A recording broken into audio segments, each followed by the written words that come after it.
Itu sebabnya manusia diberi dua perangkat. Satu pikiran, yang kedua kesadaran. Pikiran itu berhubungan dengan logika, kesadaran berhubungan dengan rasa.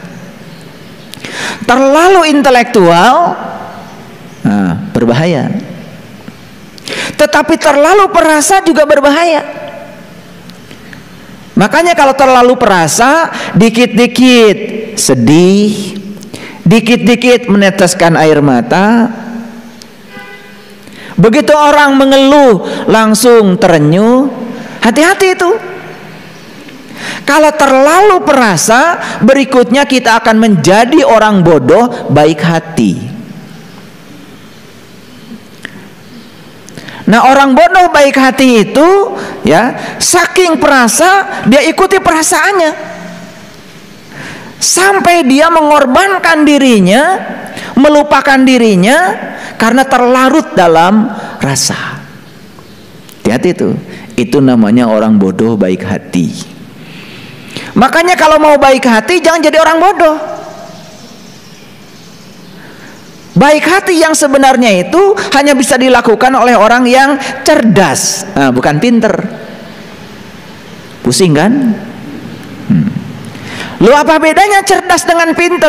Orang pinter belum tentu cerdas. Orang cerdas pasti pinter. Karena cerdas itu berhubungan dengan kesadaran. Kalau pinter berhubungan dengan intelektualitas.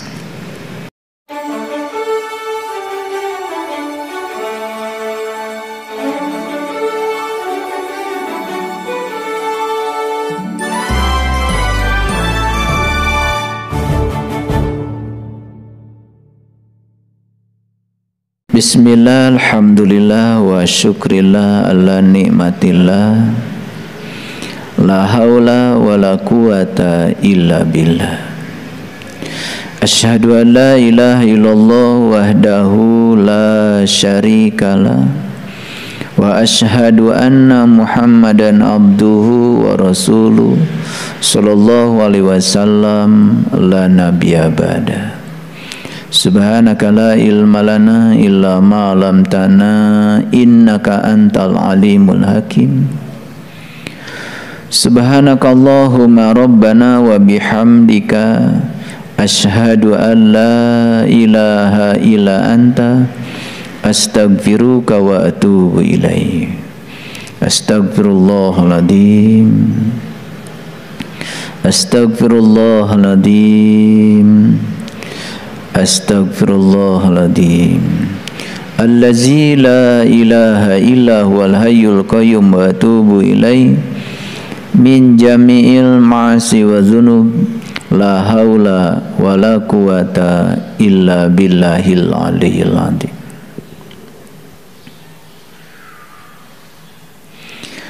Ada banyak organ tubuh kita dan semua diberi nama berbeda. Ada kaki, ada tangan, ada kepala, ada mata, ada telinga, ada mulut, hidung, dan lain-lain. Di bagian dalam ada lagi jantung, ada lagi hati, ada lagi usus, lambung, ginjal, banyak sekali. Yang luar biasa, leluhur kita itu kalau memberikan peringatan kepada kita menggunakan kata hati. Makanya kita sering diingatkan hati-hati ya. Sadar enggak? Banyak kan nggak sadar. Kalau saya dari kecil udah nanya, kenapa ya tidak kaki-kaki ya?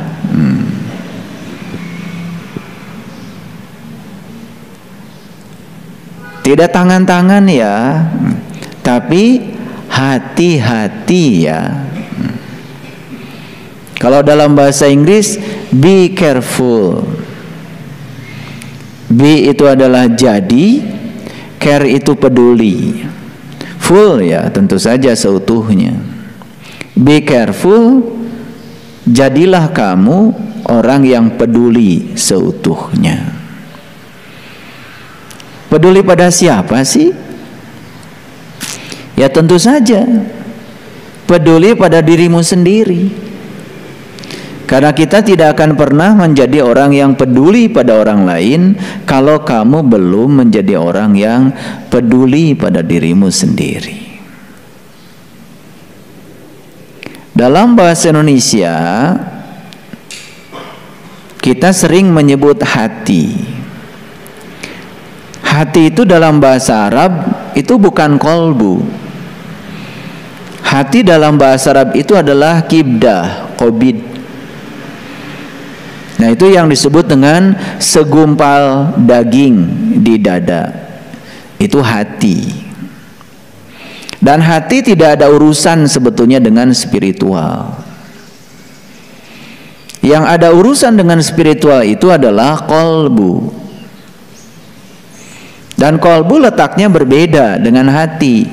Karena dalam bahasa Arab, kolbu sendiri, ya, kolbu sendiri tidak sama dengan hati. Jadi kolbu, ya kolbu. Kalau hati bahasa Arabnya kibdah, qobid. Makanya ati unta bahasa Arabnya adalah qobidul jumal. Itu hati unta. Jadi kalau berbicara hati, ini masih harus hati-hati. Karena hati yang dimaksud itu kebanyakan orang adalah segumpal daging yang di dada. Itu liver. Dan kalau liver kita sakit, gak masalah. Gak masalah. Ada orang yang terkena hepatitis A, hepatitis B, bahkan sudah keropos livernya, gak masalah, masih hidup kok. Rasulullah menyatakan ada segumpal daging dalam dirimu, kalau itu baik, baiklah hidupmu. Kalau itu buruk, buruklah hidupmu. Kebanyakan hati yang dimaksud adalah liver, gak nyambung jadinya. Padahal secara faktual yang menyebabkan seseorang itu baik atau tidak baik itu adalah pikirannya. Dan pikiran itu adalah softwarenya. Pikiran itu adalah program aplikasinya. Sedangkan yang dijalankan oleh aplikasi itu adalah otak. Dan otak itu adanya di daerah kepala. Kalau saya berpendapat, kalau otak manusia itu baik, baiklah hidupnya. Tapi kalau otaknya sudah bermasalah, bermasalah hidupnya. Bukankah orang-orang yang stroke, tidak berdaya di rumah sakit, itu bukan soal hati, itu soal otak. Ada pendarahan sedikit saja akibat pecah pembuluh darah otak, itu menyebabkan orang kehilangan kesadaran. Makanya kesadaran manusia itu bukan di dada. Kesadaran manusia itu di atas dada. Itu sebabnya di Quran dikatakan inda sidratil muntaha, di atas dada. Nah, di atas dada apa? Ya kepala. Jadi segumpal daging, kalau itu baik, baiklah semuanya. Kalau itu buruk, buruklah semuanya. Sebetulnya yang paling penting diperhatikan oleh kita itu adalah bagian otak. Dan di situ ada sekitar 100 miliar neuron, 100 miliar sel otak. Satu sel otak itu ibaratnya seperti satu HP kita. Jadi kalau ada 100 miliar sel otak terintegrasi menjadi jaringan elektronik yang sangat kompleks, disebutnya integrated circuit. Itu yang menyebabkan kita bisa berpikir.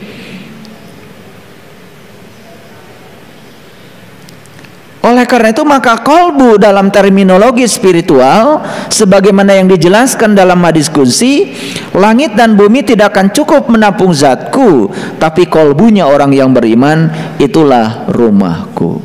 Jadi kolbu itu dideklarasikan oleh Allah sendiri sebagai rumahnya Allah.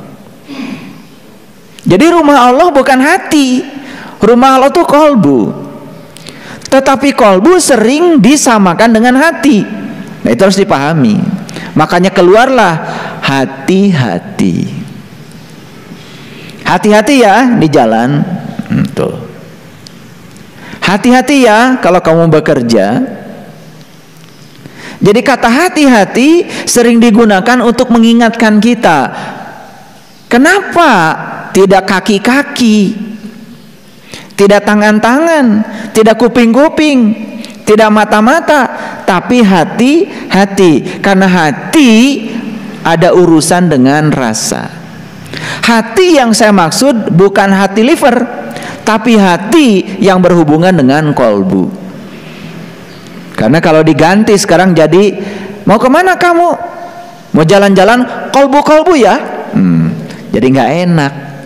Tetap saja nggak apa-apa pakai hati-hati, tapi yang dimaksud adalah sadar, eling, waspada.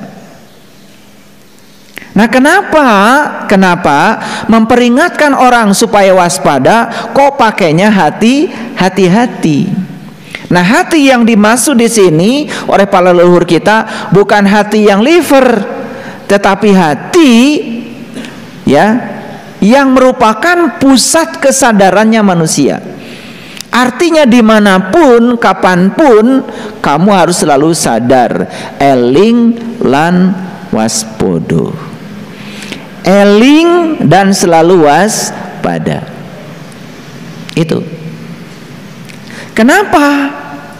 Karena yang bisa mengingat Allah itu cuma kolbu. Sekali lagi, yang bisa mengingat Allah itu cuma kolbu. Allah itu meliputi seluruh organ tubuh kita, meliputi seluruh sel dalam tubuh kita, tetapi yang bisa mengingat Allah itu hanya kolbu.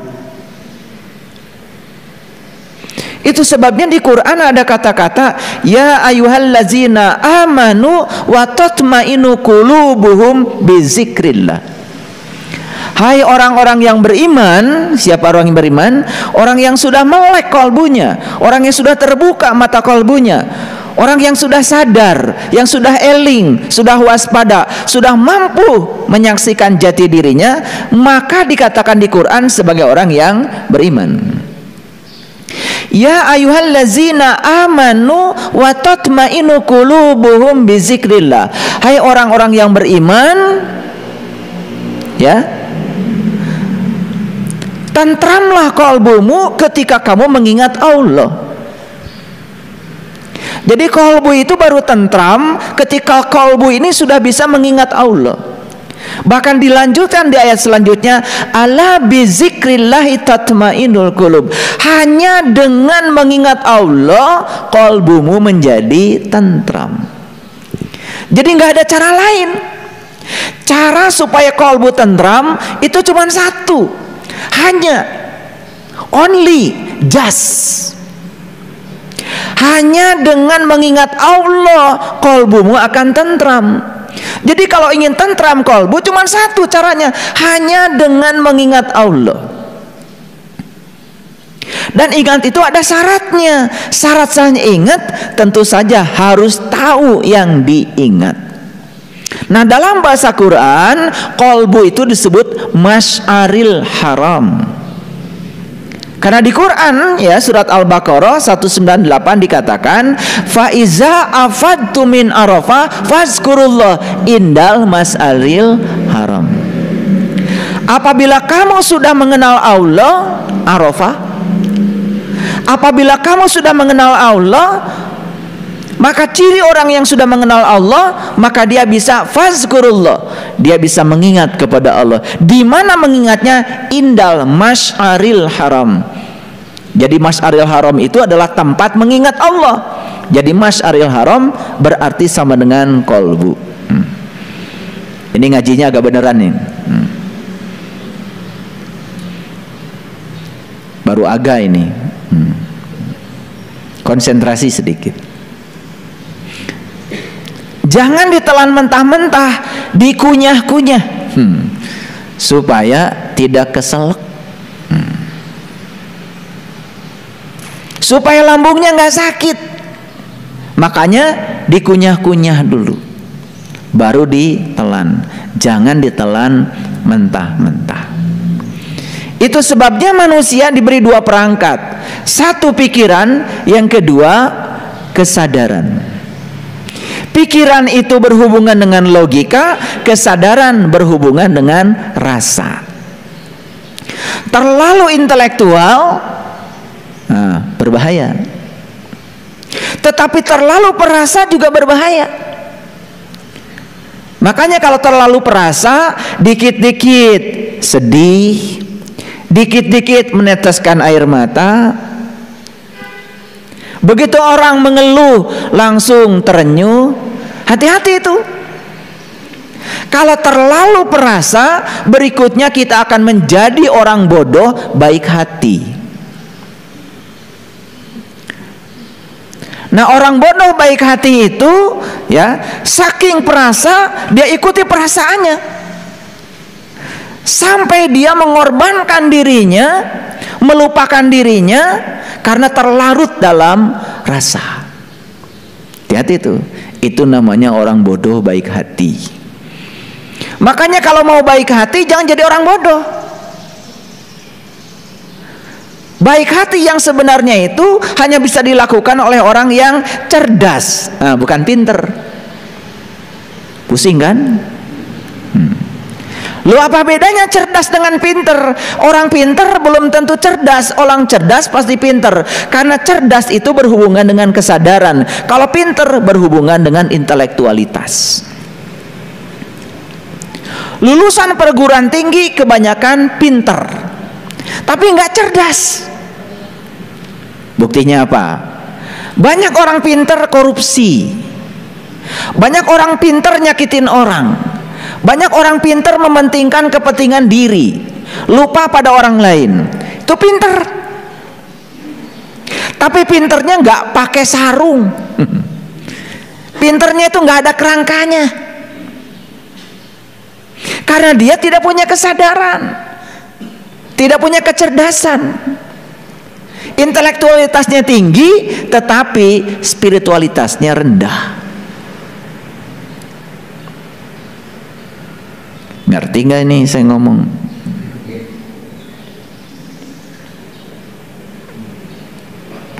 Pisau kalau mintul,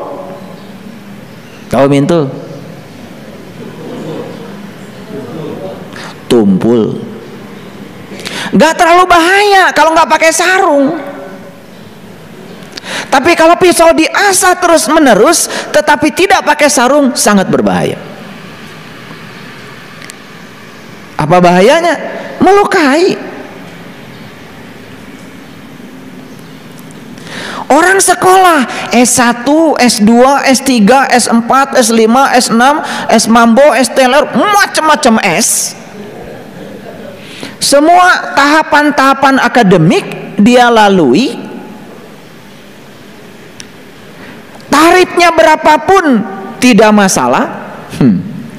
Makanya kalian kalau cari sekolah jangan bertarif internasional, cari bertaraf internasional. Karena tarif belum tentu sama dengan taraf. Paham? Makanya yang dijual kebanyakan itu secara marketing adalah tarif. Masyarakat tertipu, dikiranya kalau tarifnya tinggi, tarafnya bagus. Belum tentu. Tarifnya mungkin internasional, tapi tarafnya mungkin lokal. Kan kita awam tentang pendidikan. Diasah terus intelektualnya, jadi pinter, gak pakai sarung, keblinger. Makanya pinter itu harus disertai sarungnya. Sarungnya apa? Bener. Bener tuh sarung. Nah, bener itu bahasa ringkasnya adalah jujur. Tahu jujur? Tahu jujur? Gimana sih? Kalian tuh kemana aja? Jujur itu pikiran sama dengan perkataan, perkataan sama dengan tindakan itu jujur. Gak usah pusing-pusing kalau bikin definisi. Ringkas, singkat, ada isinya, ada nutrisinya. Itu baru benar. Ngerti sekarang jujur? Apa jujur? Ulangi lagi. Pikiran sama dengan perkataan, perkataan sama dengan perbuatan. Jujur namanya. Orang yang pikirannya tidak sama dengan perkataannya, yaitu namanya nggak jujur. Gitu aja kok. Kira-kira kalian termasuk orang jujur atau tidak? Sedang-sedang ya. Mungkin gadis jujur. Sedang-sedang ya. Luar biasa. Sedang-sedang itu artinya gandul. Tahu gandul? Makanya gandul oleh orang Jawa itu disayur. Begitu sudah disayur, namanya jadi jangan. Makanya sayur gandul artinya jangan gandul. Itu yang bilang tadi sedang-sedang itu gandul itu.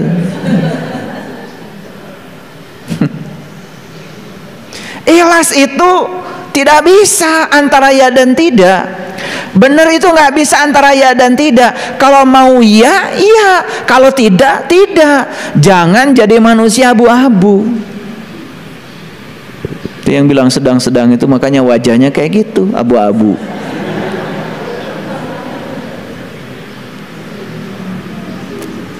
Jujur sedang-sedang. Gimana ngukurnya? Di matematika itu tidak ada sedang-sedang. Yang ada itu 2 ditambah 3 sama dengan 5. Gak ada 2 tambah 3 sedang-sedang 5. Gak ada. Sama dengan itu berarti persis. Sama dengan itu identik namanya. Nah, orang yang sudah sama pikirannya, sama dengan perkataannya, sama dengan tindakannya, itulah orang yang dalam kehidupannya tidak akan pernah kena bencana.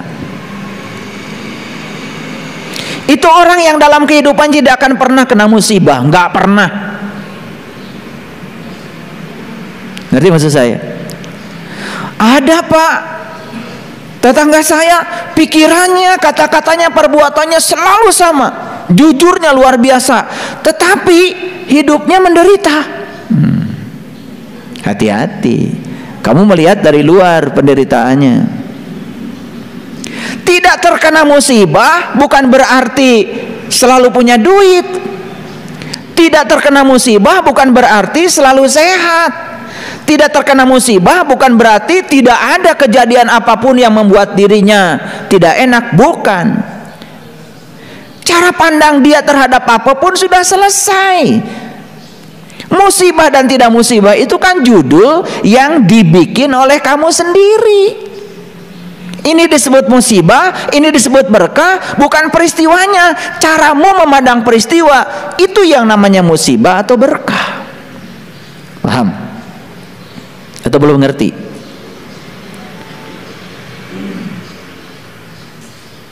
Punya uang 100 juta mau beli mobil. Bagi orang yang sadar, nih bagi yang sadar, ternyata uang itu tertipu sama orang. Karena dia sadar, dia cari. Kenapa harus tertipu? Tertipu bisa jadi musibah, bisa juga bukan musibah. Tergantung kamu melihat dengan sudut pandangmu dan kesadaranmu. Begitu dia sadar, jangan-jangan semesta punya pesan. Kalau saya jadi beli mobil, ya saya juga nggak tahu apa yang akan terjadi dengan mobil saya. Mungkin kecelakaan lalu lintas atau yang lain-lain. Dia melihat hilangnya uang 100 juta bukan sebagai kehilangan, tapi sebagai cara semesta menyelamatkan dirinya. Kan bukan musibah. Saya tanya, uangnya tetap hilang? Ya tetap hilang, tapi dia tidak merasa kehilangan. Musibah itu bukan hilang uang, merasa kehilangan uang itu musibah. Paham? Musibah itu bukan kekurangan. Perasaan tidak berkecukupan dalam diri itu musibah yang paling besar. Gak tahu saya hari ini kok pengen ngomong begini. Udah dibuka ayatnya tapi nggak kebuka-buka nih ayatnya. Pokoknya saya ikut aja yang dialirkan dari dalam. Ada apa sih dengan kalian hari ini? Kok saya ngomongnya begini? Pasti nyambung. Nanti kalian pulang dari sini pasti akan bilang, kok yang diceritakan oleh saya kok sama banget gitu. Pasti kalian akan bilang pulang dari sini kok gue banget. Nggak peduli saya. Jadi musibah itu bukan banjir. Musibah itu bukan letusan gunung berapi. Musibah itu bukan gempa. Cara Anda memandang setiap peristiwa, di situ bisa jadi berkah, di situ bisa jadi musibah. Itu masalahnya. Dan selama ini kita tertipu. Bahkan tidak sedikit ya ketika ada musibah, banjir, kalau itu disebut musibah, dan lain sebagainya. Ada orang-orang tertentu yang menyempatkan diri untuk mengambil dan meraup keuntungan sebesar-besarnya di balik musibah itu. Semoga corona katanya jangan berhenti, biar bantuan dari segala arah tetap mengalir. Begitu corona berhenti, sedih dia. Ini manusia macam apa yang semacam ini?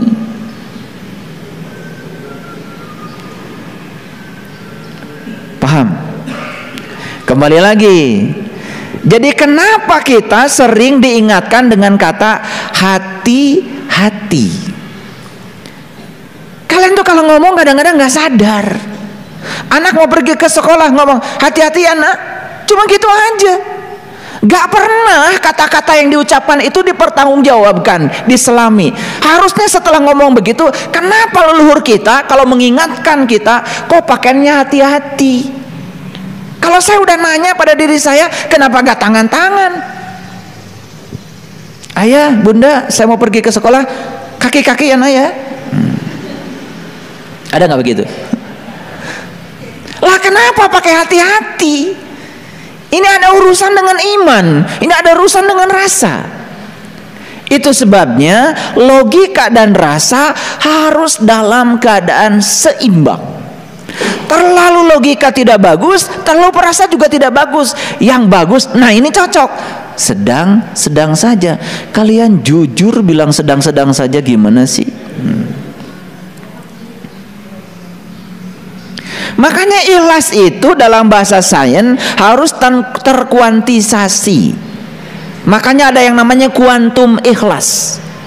Kuantum itu kuanta, kuanta itu paket. Supaya nggak pusing jelaskan paket gini. Nah kita ini mau berbagi nih Idul Adha. Ditetapkan oleh panitia satu paket sembako 150.000. Nah kalian kalau mau nyumbang satu paket, 2 paket, 3 paket, 4 paket, itu namanya terkuantisasi. Gak boleh nyumbang, saya nyumbang 1/3 paket, pusing panitia. Tadi maksudnya supaya jelas ini, karena berhubungan dengan apa yang sedang berjalan di WA grup kita, maka saya ngomongnya pakai yang faktual. Saya mau ikut nyumbang nih buat Idul Adha, berapa? 1/5 paket, bingung. Karena satu paket itu isinya udah jelas, beras berapa kilo, Indomie berapa bungkus, mie berapa, kan bingung. Jangan musingin panitia. Kalau 1/5 paket emang minyak mau dibagi 1/5 gitu, gimana nggak bungkus? Nah itu sebabnya kalau 1 paket, 2 paket, 3 paket, 4 paket, ada yang sampai 100 paket tuh. Itu namanya terkuantisasi. Itu yang disebut dengan bilangan bulat dikalikan paket. Itu terkuantisasi. Ternyata di dalam atom tubuh kita itu ada yang namanya elektron. Elektron dalam tubuh kita itu selalu terkuantisasi. Tidak pernah ada 1,5 elektron, 1 elektron, 2 elektron, 3 elektron, 4 elektron, begitu. Jadi alam juga sudah mengajarkan kuantisasi. Nih cahaya yang datang kepada kita ini, ya, ini satu paket energinya sama dengan konstanta Planck dikalikan frekuensi. Itu satu paket, H dikalikan F. Itu paket energi, namanya paket energi cahaya. Ternyata cahaya yang datang kepada kita tidak pernah setengah paket, 1,5 paket, selalu 1 paket, 2 paket, 3 paket. Itu namanya terkuantisasi. Itu lahirlah yang namanya fisika kuantum. Semuanya terkuantisasi. Itu sebabnya jangan khawatir, walaupun Bapak Ibu beda 1 digit nomor teleponnya dengan saya, tidak akan ada WA yang nyasar, karena itu sudah 1 paket. Nah, inilah kita hidup di zaman kuantum fisik, di zaman fisika kuantum. Semua sudah terkuantisasi. Ikhlas itu terkuantisasi. Makanya kalimat terkuantisasi dalam bahasa spiritual namanya la ilaha illallah. Keren. La ilaha itu artinya kosong, illallah artinya 1. Tidak ada keadaan setengah, kosong atau 1.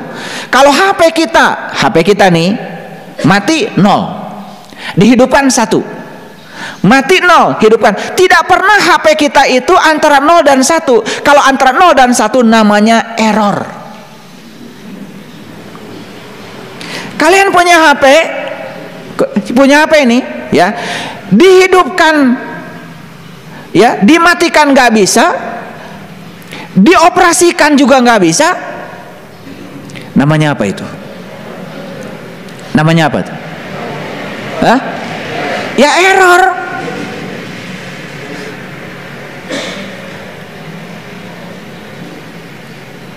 Nah, error itu sering terjadi pada manusia. Nah, kenapa error? Error itu karena di sini ada 1 jaringan yang terganggu. Dalam sirkuit, ya, dalam integrated circuitnya itu ada 1 jaringan yang terganggu. Kalau 1 saja jaringan terganggu, mungkin saja kapasitornya, mungkin saja transistornya, mungkin saja resistornya, mungkin saja induktornya. 1 saja yang sakit membuat jaringan terganggu. Error namanya. Makanya kan manusia banyak yang error. Ada error fisiknya, ada error mentalnya, ada error spiritualnya. Makanya kalau lihat manusia ini error atau tidak, 3, jangan lupa. Lihat fisiknya, yang kedua lihat mentalnya, yang ketiga lihat spiritualnya. Gak bisa kita ngukur orang dari fisiknya saja. Fisik ini, ya, fisik ini namanya miraga. Itu bisa di otak-atik kok. Betul nggak? Iya. Pakai bajunya branded, sepatunya branded, ya, tasnya branded, jilbabnya branded. Apakah orang ini error apa tidak? Gak bisa melihat error tidak error dari sisi fisik, karena fisik itu bisa menipu. Jangan dikira loh, ada orang yang lemah lembut bicaranya, lemah lembut perilakunya, padahal dalam kelembutan itu dia menyembunyikan kejahatannya. Dan orang yang kayak ini berbahaya. Karena apa? Banyak yang tertipu. Kalau ngomong lemah lembut kayak apa? Nah, padahal lemah lembut itu, ya, itu bisa jadi untuk menutupi kejahatannya. Makanya jujur itu sebetulnya nggak bisa dilihat dari aspek fisik. Jujur itu harus 3-tiganya. Makanya coba perhatikan, kalau orang tubuh fisiknya itu sakit, error, itu pasti ada yang error di dalam dirinya. Yang error pertama adalah jiwanya, yang error kedua adalah mentalnya. Saya juga heran, banyak orang yang bergerak di bidang jiwa. Maaf ya, kan ada yang namanya rumah sakit jiwa.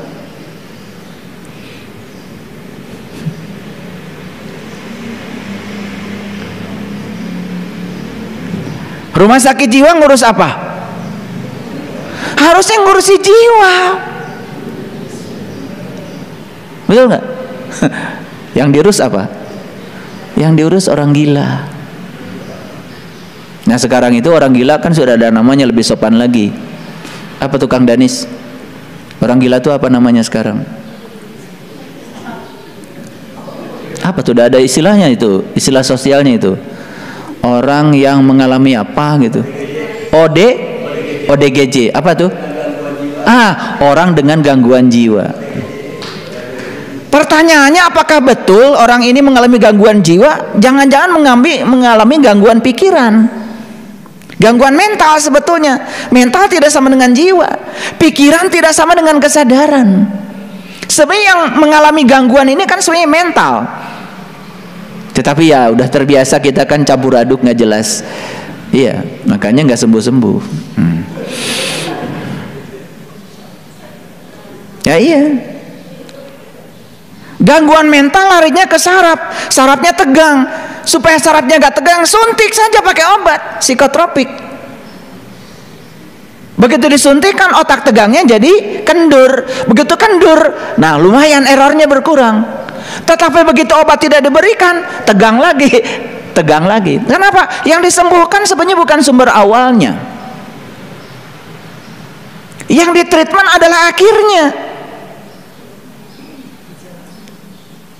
Paham? Itu sebabnya kalau kalian sakit fisik, yang disembuhkan itu adalah akhirnya dengan cara minum obat atau disuntik, apapun treatment kita, sebetulnya kita sedang menyembuhkan akibatnya. Sebabnya kan tidak pernah ditreatment. Apa yang terjadi? Ya penyakit itu akan tumbuh dan tumbuh lagi karena sebabnya nggak pernah dicari. Padahal sakit fisik itu jelas sebabnya ada masalah dengan jiwa, ada masalah dengan mental, ada masalah dengan spiritual, ada masalah dengan pikiran. Itu sebetulnya. Nah itulah kita harus belajar tubuh ini secara holistik. Saya kasih tahu, coba. Bisa nggak ngukur orang ini baik atau tidak? Bisa nggak? Bisa nggak ngukur orang dia tuh baik apa tidak? Bisa? Sulit. Ada yang mengatakan ngukur orang baik, lihat saja selama hidupnya. Ada orang yang mengatakan cara mengukur orang baik, lihat saja ketika matinya. Saya punya pendapat yang berbeda. Cara mengukur orang itu baik, lihat semasa hidupnya sekaligus saat matinya.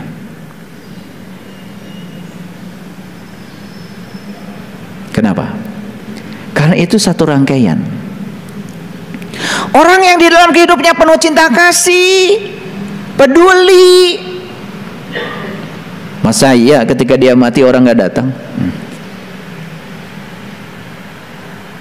Betul nggak? Gitu. Pastilah orang akan datang. Kenapa? Menyampaikan penghormatan terakhir. Karena dia merasakan keberadaan orang ini semasa hidupnya membawa berkah dan manfaat bagi orang banyak. Makanya mengukur kebaikan diri kita itu ketika kita hidup sekaligus ketika kita mati. Itu satu rangkaian. Gak bisa ketika hidup saja, gak bisa juga ketika mati saja. Kenapa? Mungkin saja, mohon maaf, semasa hidupnya tidak berbuat baik apa-apa. Kebetulan ya ketika dia mati sedang menjabat jabatan tertentu, datang juga itu lalat.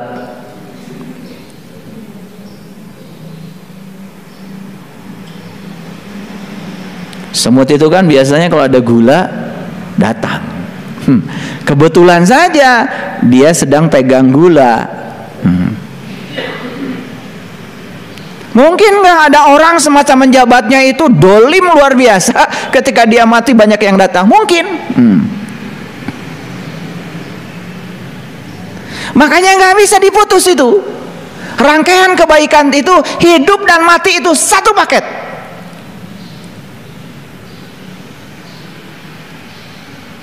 Ribuan kematian yang sudah kita saksikan, tapi terkadang kita tidak pernah belajar dari semua itu. Betul? Oke. Nah, hari ini yang akan kita bicarakan adalah pulang ke rumah diri saat ini, di sini sekarang. Mari kita lihat dulu Quran surat Al-Baqarah ayat 156. Sudah bisa lihat dari belakang? Nah, lihat dulu dari belakang, lihat dulu. Ya. Allazina idza asabathum musibah, orang-orang yang apabila ditimpa musibah. Nah, saya punya persepsi yang lain tentang musibah tadi. Jadi musibah bukan banjir, bukan gempa, bukan ditinggal oleh orang yang dicintai, bukan ditipu orang, tetapi cara kita menerima terhadap semua peristiwa yang terjadi pada diri kita, itu bisa jadi musibah, bisa jadi berkah.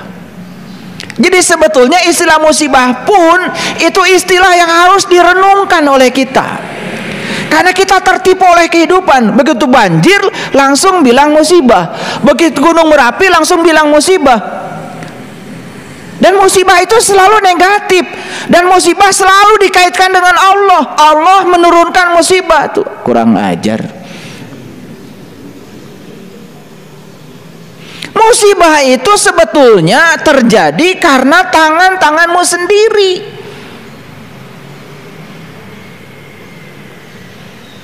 Sekali lagi, pahami saya. Bisa disebut musibah, bisa disebut berkah, tergantung kesadaranmu. Berulang kali saya mengatakan, gunung Merapi meletus, meletus. Orang yang mau panen hari ini gak jadi panen. Karena apa? Mati seluruh pohonnya, tertimbun oleh debu. Karena ada yang terampas dari dirinya, dia bilang itu musibah saat ini. 5-6 tahun yang akan datang, dia nanam cabai subur, nanam jagung subur, nanam pisang subur. 6 tahun yang akan datang dia ganti judulnya jadi berkah. Terima kasih Gunung Merapi, karena kamu meletus, sekarang semua unsur-unsur mineral di kebun saya lengkap lagi, sehingga pisang gede-gede, singkong gede-gede. Dia ganti judul jadi apa? Apa kata Tuhan? Lu bilang dulu musibah, lu sekarang bilang berkah. Begitu ada yang terampas dari dirimu dibilang musibah, begitu ada yang datang padamu diselung berkah. Semua yang judul-judul kamu buat itu adalah buatanmu sendiri. Bagiku semua yang terjadi adalah kebenaran. Ini soal sudut pandang. Nah, oleh karena itu ya, saya ingin mengatakan kepada kita semua ya, bahwa musibah atau berkah tergantung cara Anda memandang, tergantung pengetahuan Anda, tergantung kesadaran yang Anda miliki. Bagi seseorang mungkin musibah, bagi orang lain bisa berkah. Bagi Allah semuanya sama. Itu adalah kebenaran. Makanya orang yang masih terjebak oleh benar salah, terjebak baik buruk, ini masalah. Masalahnya adalah sempitnya pengetahuan. Masalahnya adalah rendahnya kesadaran. Paham? Oke. Nah, saya tidak akan bahas ayat ini, karena bagi saya tidak ada musibah, tidak ada berkah. Semua adalah kebenaran, tergantung cara Anda untuk menerima semua itu. Yang ingin saya bahas adalah kalimat yang terakhir, inna lillahi wa inna ilaihi rojiun. Dan kalau kita lihat terjemahan yang ada, yang beredar di pasaran, kalimatnya cuma begini. Perhatikan. Orang-orang yang apabila ditimpa musibah, mereka mengucapkan innalillahi wa inna ilaihi rajiun. Innalillahi wa inna ilaihi rajiun. Gara-gara tidak diterjemahkan, akibatnya di masyarakat kita jadi salah kaprah. Termasuk kalian semua. Begitu ada orang meninggal, langsung innalillahi wa inna ilaihi rajiun. Sama semua WA setanah air. Pertanyaan saya, apakah meninggal itu musibah?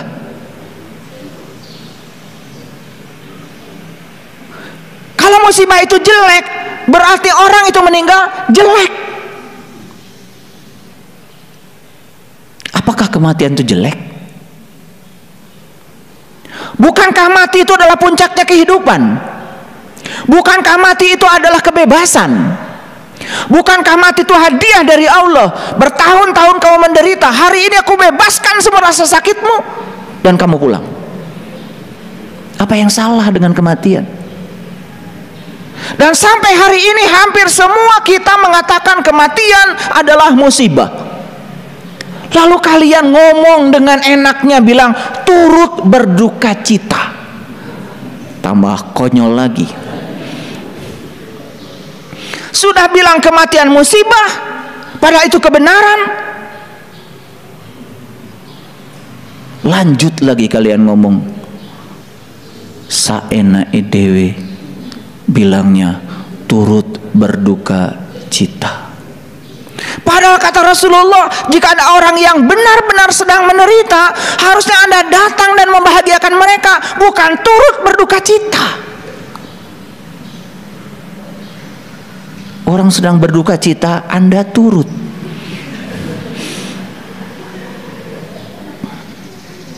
Ini pada kemana sih? Sama ya, nalarnya tuh sama. Saya punya grup orang biasa, WA. Saya punya grup katanya orang intelektual, katanya. Sekolahnya tinggi-tinggi, sama. Kalau orang mati bilang innalillahi wa inna ilaihi rajiun. Saya pernah suatu saat saya tanya di grup itu, bukan di grup yang biasa nih, di grup intelektual, apa sih maknanya? Jawabannya tidak usah dipertanyakan. Ini intelektualitasnya apa sebetulnya? Saya tadi mengatakan kalau Anda terlalu intelektual, terlalu pintar, hati-hati, harus punya sarung. Sarung Anda satu, kejujuran. Kalau Anda pintar nggak ada sarungnya, bahaya, bisa melukai. Sarung Anda adalah kejujuran. Kejujuran itu adalah sarung Anda. Tapi kalau menganggap Anda pintar, nggak bahaya. Anda sekolah S1, S2, S3 dan Anda menganggap Anda pintar, gak bahaya. Kan cuma menganggap diri pintar.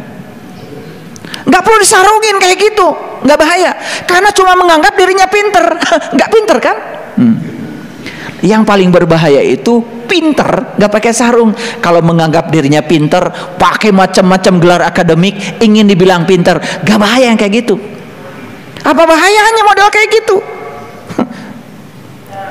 Dia cuma bangga dengan gelar-gelar akademik yang melekat pada dirinya. Buat apa? Mikirin kayak gini aja nggak ada waktu. Coba pikirkan semua yang mau Anda ketik, mau Anda sampaikan kepada orang, pikirkan Anda ngerti apa tidak. Jangan latah ngikut-ngikut apa kata orang. Karena umumnya WA kalau ada yang meninggal langsung innalillahi wa inna ilaihi rajiun, turut berduka cita bla bla bla. Sarua kabeh gitu, teu cereg kabeh. Sekarang saya mau kasih pengertian sedikit nih, sedikit. Nah, biar pinter, rada bener. Nah, benernya belum terkuantisasi, rada bener. Nah, supaya jangan pinter tapi nggak bener. Nah, rada bener. Nah, syukur-syukur kalau kalian bisa pinter dan bener. Tapi sebenarnya ada satu lagi. Kalau di Sunda itu pinter, bener, cager, bager. Oh, masih ada tambahannya, nggak cukup, nggak cukup. Makanya leluhur kita di Sunda dulu luar biasa. Pinter yes, bener yes, tapi tambah cager, bager. Tahu cager? Waras.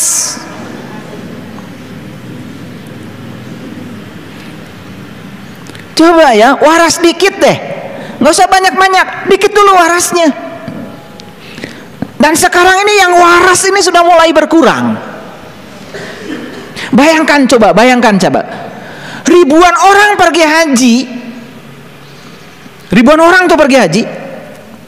Begitu sampai di Jeddah disuruh baris, yang laki dipanggil haji, yang perempuan dipanggil hajah. Dan dia kira itu gelar yang diberikan oleh mereka. Alhamdulillah katanya, baru aja nyampe Jeddah saya sudah dikasih gelar cek saha. Haji itu artinya pengunjung bagi laki-laki, hajah pengunjung bagi perempuan. Yang berkunjung ke Jeddah, laki-laki disebut haji, perempuan disebut hajah. Artinya tuh pengunjung. Waras atau seetik. Pengunjung itu di sana karena kita sedang jadi pengunjung. Balik ka dieu hayang disebut haji jeung hajah, teu waras. Dan ketidakwarasan ini saya lihat juga ada di perguruan tinggi. Saya sedih lihat gelar profesor, doktor, haji. Ngapain? Ini yang luar biasa, gelar ini dibawa-bawa di masjid, dibawa-bawa di pesantren coba. Jadi ketidakwarasan ini masif disebarkan oleh mereka yang tidak waras. Bayangkan ya, sekali saya pergi ke Mekah gelar saya H, kedua kali H lagi, ketiga kali H. Kalau semua ditulis jadi H, repot kan gelar saya. Tuh hayang seri gitu. Sok sareri lah. Tanu seri pangtarikna berarti mulai waras. Ini saya cerita tentang waras sedikit ya. Mari kita lanjut sedikit. Nah, innalillah apa artinya? Innalillah, sesungguhnya kita ini adalah milik Allah. Sesungguhnya kita berasal dari Allah, nggak apa-apa, walaupun nggak ada kata-kata berasal. Innalillah bahasa aslinya sebenarnya sesungguhnya kita ini adalah miliknya. Itu yang benar. Wa inna ilah itu bukan Allah. Ilah itu apa yang kamu pertuhankan. Rajiun itu balik, rajiun itu kembali. Jadi innalillah, sesungguhnya kita berasal dari Allah. Wa inna ilaihi rajiun, dan kita akan dikembalikan pada apa yang kita ilahkan. Jadi kita berasal dari Allah dan kita akan dikembalikan pada apa yang kita pertuhankan. Nah, kita asal dari Allah nggak usah didiskusikan lagi. Sareraya urang asal ti Allah. Balik ke Allah. Nah, ini yang perlu didiskusikan. Apakah semua yang berasal dari Allah otomatis akan kembali kepada Allah? Tidak, tergantung apa yang Anda ilahkan. Kalau Anda menuhankan Allah, ya baliknya ke Allah. Kalau Anda menuhankan yang selain Allah, ya tempat kembali Anda itu yang Anda pertuhankan. Anda menuhankan tabungan Anda, ntar juga ketika Anda mati, ya pasti cari tabungan, ngenog didinya. Anda menuhankan kebun Anda, batur barali ke Allah karena menuhankan kebun, ketika mati nyangsang di tengah sampe. Jadi yang sebenarnya itu adalah innalillah, sesungguhnya kita berasal dari Allah, wa inna ilaihi rajiun, dan kita akan dikembalikan pada apa yang kita pertuhankan. Masalah besarnya sekarang, sudahkah kita menuhankan Allah? Apa syaratnya menuhankan Allah? Kalau sudah menuhankan Allah berarti lillah, berarti billah, berarti bismillah, berarti alhamdulillah. Lillah karena Allah, billah bersama Allah, bismillah atas nama Allah, alhamdulillah segala puji habis untuk Allah. Mari kita cek sekarang, kenapa Anda bekerja? Betul lillah? Kalau lillah, yang mendrive kita, yang mendorong kita bekerja harus Allah. Harus Allah.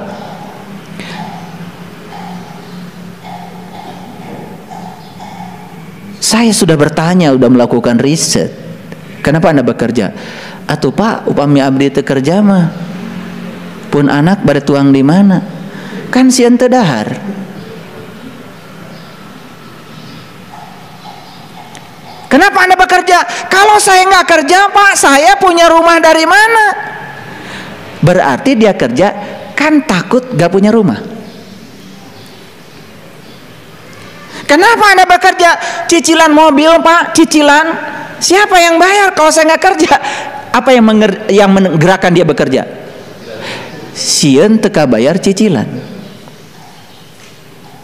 Jujur, apakah yang menggerakkan Anda Allah? Bukan.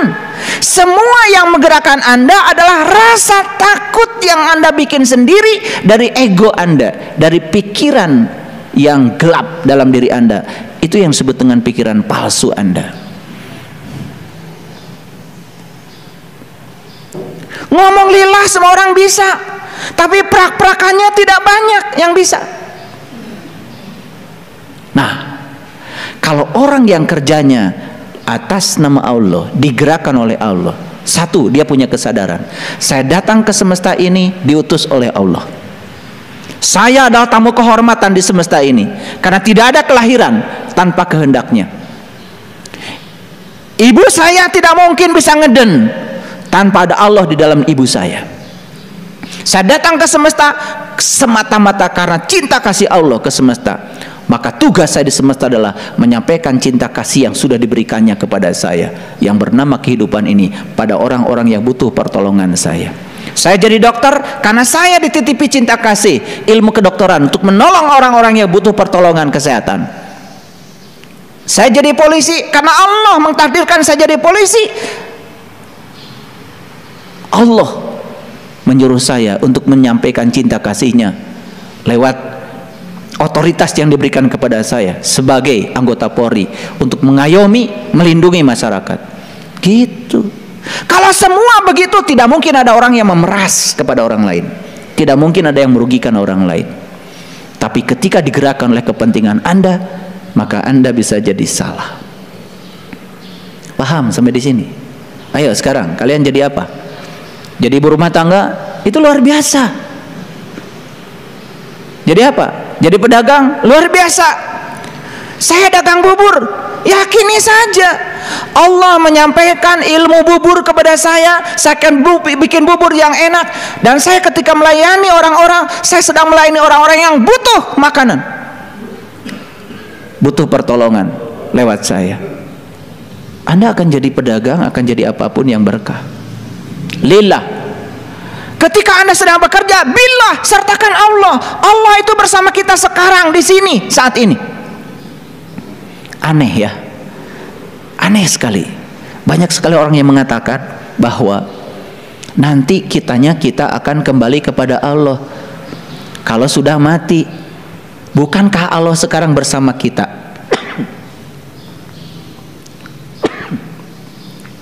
Bukankah Allah sekarang bersama kita? Bukankah Allah yang memberi daya kepada kita? Kenapa untuk kembali kepada Allah harus nunggu mati? Mau balik aja sekarang, di sini, saat ini, sekarang. Ayo pulang ke rumah kalian sekarang. Tidak usah menunggu kematian.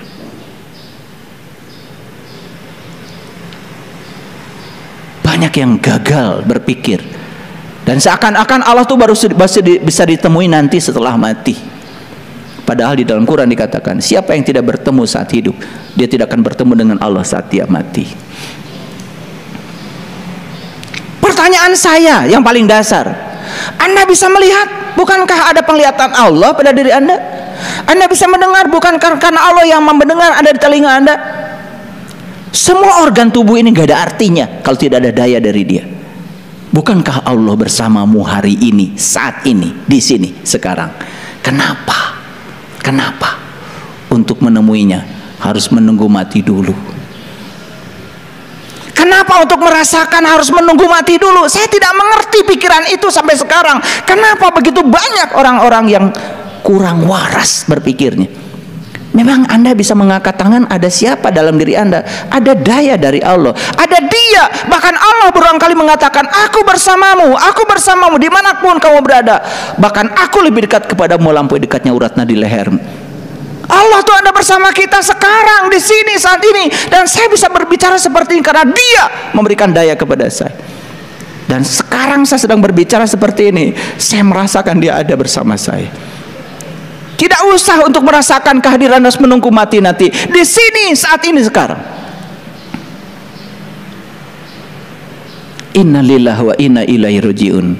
Kita ini milik Allah, dan kita setiap saat harus kembali kepada Allah. Kembalilah saat ini juga kepada Allah. Jadi inna lillahi wa inna ilaihi raji'un bukan doa buat orang mati, tapi inna lillahi wa inna ilaihi raji'un adalah pengertian, kesadaran supaya setiap saat kita merasakan bahwa kita bersama dengan Dia di sini, saat ini, sekarang. Saya bicara hari ini pakai ayat ini hanya satu misi saya. Saya mengajak kalian untuk merasakan kehadirannya sekarang. Minyak masukkan ke dalam air, dia menyatu dengan air, tetapi dia tidak terhubung dengan air. Dia bersama air, tetapi tidak merasakan penyatuan dengan air. Kenapa? Apa maknanya? Apa sih minyak itu? Minyak itu air yang tercampuri oleh zat lain. Karena ada kotoran lain yang masuk ke dalam molekul air, maka disebutnya bukan air lagi, disebutnya minyak. Barang berbeda. Masukkanlah ke dalam air, dia tidak pernah bisa tersambung, tidak pernah terhubung. Tidak ada chemistry istilah anak-anak sekarang. Tidak bisa larut, tidak bisa bersenyawa. Betul?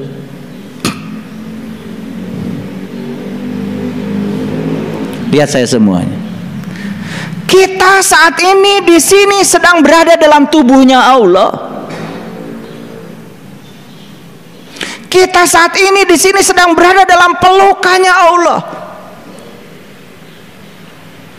Pertanyaan yang paling dasar, mengapa kita tidak merasakan pelukannya? Mengapa kita tidak merasakan kehadirannya? Mengapa kita tidak tersambung dengannya? Mengapa kita tidak bersolawat kepadanya? Di Quran ada dua terminologi yang penting kalian perhatikan. Di Quran surat Al-Mu'minun ayat pertama, ayat kedua, Allah berbicara solat. Di Quran surat Al-Mu'minun ayat 9, Allah bicara solawat. Apa bedanya solat dengan solawat? Solat itu adalah menyatu. Solawat menyatu sekaligus terhubung. Lihat saya semuanya. Kita dekat dengan orang, tetapi tidak ada chemistry-nya, tidak terhubung. Kita jauh dengan orang, tapi ada chemistry-nya, ada kerinduan. Betul? Kenapa Allah begitu dekat kepada Anda dan Anda tidak rindu kepada Allah? Karena Anda itu dekat tetapi tidak terhubung. Tidak sholat, juga tidak sholawat. Makanya sholat itu harus sampai kita mengalami penyatuan. Penyatuan juga tidak cukup, penyatuan harus mengalami keterhubungan. Sholawat. Ciri orang yang beriman itu dua, dia sholat sekaligus juga sholawat, menyatu sekaligus juga terhubung. Paham? Oke, mari kita lihat lagi. Innalillah wa inna ilaihi rajiun.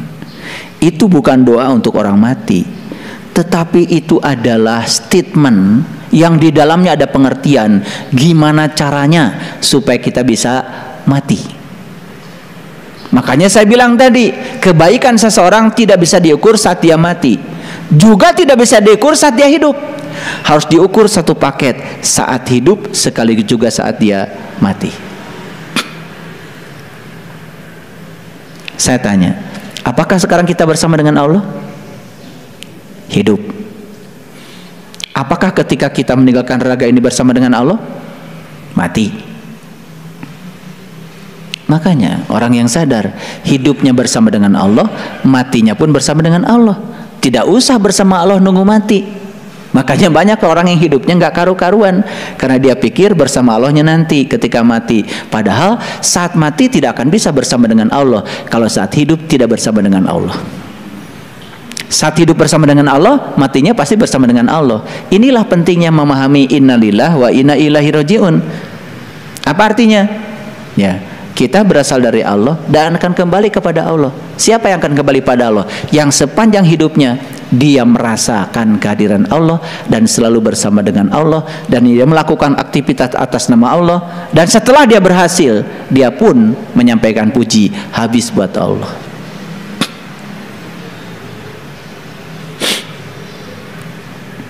Paham? Inilah ya, kita harus belajar membangun keseimbangan. Pintar penting, Sekolah setinggi-tinggi penting. Tapi ada satu pesan saya, satu lagi. Kalau pinter itu berarti kita udah tajam banget secara analitik otak kita. Hati-hati ketika otak sudah analitiknya tajam, tidak ada sarungnya, bahaya. Makanya disitulah pentingnya kita belajar spiritual. Maaf ya, saya tidak ngomong agama, saya ngomong spiritual.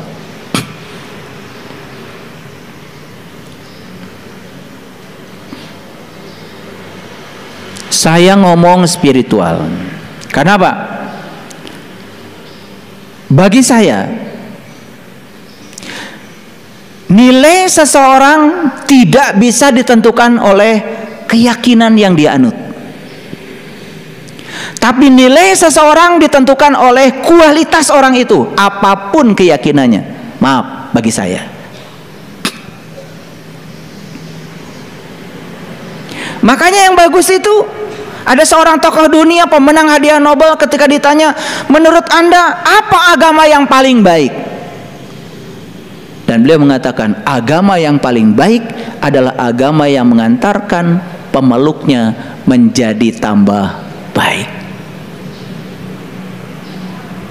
Ini adalah jawaban yang sangat bijaksana, tidak mendiskreditkan keyakinan tertentu. Inilah jawaban orang-orang yang sudah bijaksana. Doanya orang yang semacam ini pasti, semoga semua makhluk hidup berbahagia. Pasti doanya begitu. Dia tidak hanya mendoakan kelompoknya, tidak hanya mendoakan keluarganya. Orang-orang yang sudah di level kesadaran ini, doanya pasti, semoga semua makhluk hidup berbahagia. Itulah yang diajarkan leluhur kita, Rahayu Sagung Dumadi.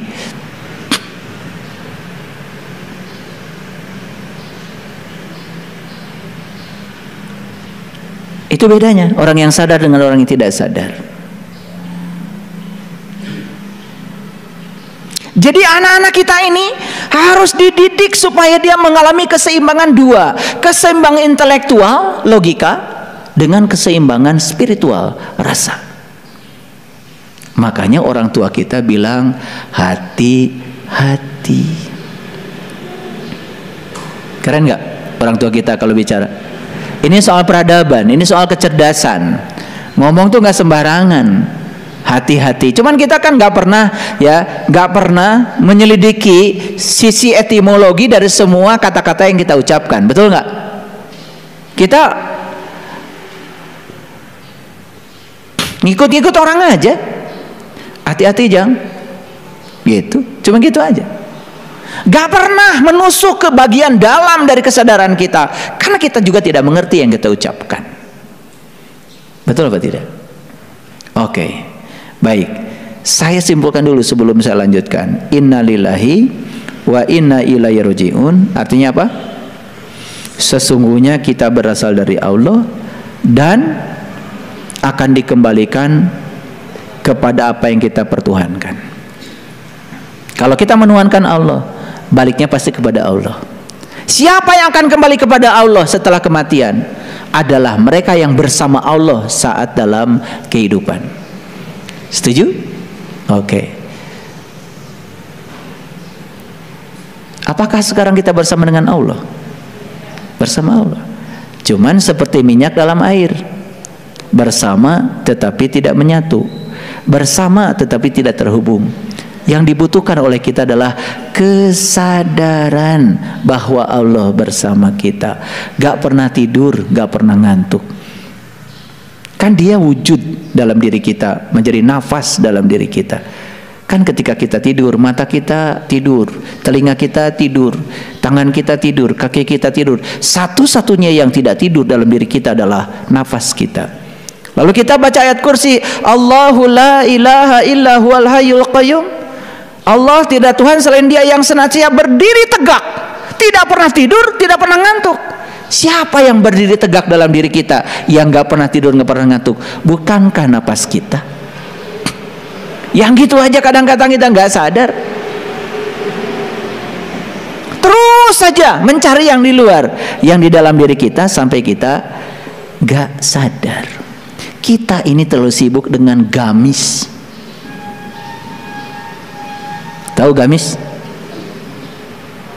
Gamis itu baju agama.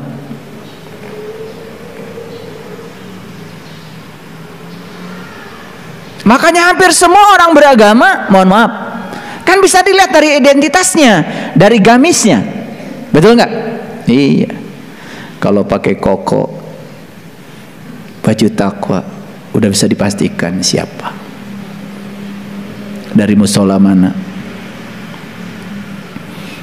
Ibu-ibu, rapi, syar'i, sudah bisa dipastikan dari kelompok mana. Betul? Nah, kenapa leluhur kita menciptakan satu istilah namanya gamis? Gamis itu baju agama. Baju itu penting loh. Tetapi baju itu kan sebetulnya penting kalau ada isi bajunya. Nah, apa yang dibungkus oleh gamis? Yang dibungkus oleh gamis itu sesungguhnya adalah nilai-nilai luhur agama. Makanya kalau sudah pakai baju gamis, hati-hati dengan pikiranmu, kata-katamu, dan perilakumu. Karena kamu sedang menunjukkan gamis, berarti sedang menunjukkan baju luarmu. Harus sama dengan baju, harus sama dengan yang dibajuin oleh dirimu, bagian dalam dirimu. Makanya kan ada lelucon. Kalau orang pidato kan pasti hadirin, hadir, out. Tahu? Hadirin berarti yang hadir tuh in. Nah, itu yang dalam. Hadir, out, berarti yang hadir yang luar. Karena kalau yang hadir gak ada hadirin dan hadir outnya, saya takut ngasih ceramah. Misalkan yang hadir cuma hadir out, takut saya. Berarti orang mati. Gila saya mencari ngasih ceramah orang mati. Nah, yang hadir innya aja, dalamnya aja. Berarti yang saya kasih ceramah kan uka-uka. Nah, makanya saya panggil hadirin, hadir out. Berarti yang saya panggil tuh dua-duanya. Jisim, kuring. Jisimnya dipanggil, kuringnya dipanggil juga. Jisim abdi, tuh kan? Hebat banget sebetulnya kalau bicara bahasa tuh. Makanya bahasa melambangkan kecerdasan. Luar biasa itu ya, bahasa itu. Makanya kita kadang-kadang tidak peduli ya sama yang namanya bahasa. Nah, pertanyaannya sekarang adalah, apakah saat ini kita sudah pulang ke rumah diri kita? Pertanyaan itu. Apakah saat ini kita sudah pulang ke rumah diri kita? Karena innalillahi wa inna ilaihi rajiun itu bukan nanti, tapi di sini saat ini sekarang kita harus pulang kepada Allah sekarang. Pulang kepada Allah bukan berarti mati beneran, tapi pulang kepada Allah adalah merasakan kehadirannya setiap saat, bahwa dia bersama dengan kita. Orang yang merasakan kehadiran Allah setiap saat, itu namanya sudah pulang. Itu yang saya maksud, pulang ke rumah diri, pulang ke rumah sejati kita, pulang ke jati diri kita yang sebenarnya. Oke. Mari kita buktikan sekarang. Kenapa hidup saya penuh dengan penderitaan? Misalnya, nah, penderitaan itu cuma sedang mengingatkan bahwa kamu telah berjalan terlalu jauh dari rumah sejatimu. Jadi penderitaan itu hanya sedang mengingatkan bahwa kamu segera pulang ke rumah dirimu terlalu jauh. Maka inilah akibatnya. Kenapa hubungan sosial saya banyak yang terganggu? Mengapa saya banyak konflik dengan orang? Itu hanya sedang mengingatkan bahwa kamu telah berjalan terlalu jauh dari jati dirimu. Makanya nanti kita lihat ya, orang yang sudah pulang kepada Allah itu tidak akan terkena yang namanya musibah. Nanti saya tunjukkan ayatnya. Betul tidak terkena musibah? berarti kalau saya sudah pulang kepada Allah, banjir pun gak datang ke rumah kita. Salah. Salah lagi ngajinya. Ya banjir hayang kadinya ya datang juga, cuman kita tidak melihat banjir sebagai musibah. Apa yang terjadi, terjadilah. Pasti ada pesan semesta bagi saya, gitu maksud saya. Omongan bapak itu ternyata salah. Setelah saya pulang ke rumah diri saya, setelah saya pulang ke jati diri saya, sudah selaras pikiran, kata-kata dengan perbuatan saya. Pak, saya tetap sakit, saya tetap ditipu orang.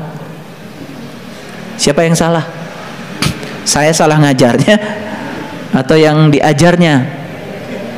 Itu berarti nggak ngerti. Pada saat dengar ceramah saya pasti ngantuk atau kebanyakan makan tadi pagi. Makanya saya bilang ya sama panitia, tolong makanan itu jangan disajikan dulu sebelum saya ceramah. Karena saya khawatir ya makanan itu mengurangi kesadaranmu, sehingga saat mendengarkan ceramah kamu sedang berjuang untuk sadar. Karena begitu makanan masuk terlalu banyak, jadi kehilangan kesadaran. Bagusnya dengerin ceramah saya kosong perutnya. Atau khusus hari Rabu, kalian pagi-pagi minum jus aja. Jus wortel, jus belimbing, jus aja. Spesial Rabu mau dengerin ceramah, biar pinter dikit. Nah, pintar sekaligus juga benar, berarti cerdas, ya toh? Makanya kalau intelektualitas dengan intelijensia beda. Intelektualitas itu ya kognisi, kalau intelijensia kesadaran. Dalam bahasa Inggrisnya juga berbeda. Makanya harus hati-hati dengan bahasa. Baik, saya akan tunjukkan. Tadi saya janji apa katanya? Kalau orang yang sudah pulang kepada Allah itu bebas dari bencana, bebas dari musibah. Ini beneran, beneran, ya, beneran. Baik, kita lihat dulu ya. Saya akan tunjukkan perlahan-lahan. Saya tunjukkan Quran surat Ali Imran ayat 174. Pelan-pelan ya ngajinya biar semua bisa tuntas. Baik, kita lihat ya.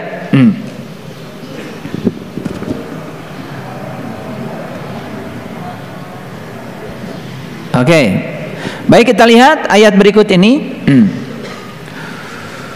Fangqalabu bi ni'mati minallah wa fadlim, ya, wa fadlil lam yamsashum su'un wa tabau ridwanallah wallahu du fadlin adim. Maka mereka kembali dengan nikmat dan karunia dari Allah. Mereka tidak akan mendapatkan bencana apa-apa, asal mereka mengikuti keridhaan Allah. Dan Allah mempunyai karunia yang sangat besar. Jadi mereka yang kembali kepada Allah, kembali kepada Allah, fa'anqalabu, ya, kembali kepada nikmat Allah, kembali pada karunia Allah. Tahu nikmat ya? Tahu nikmat?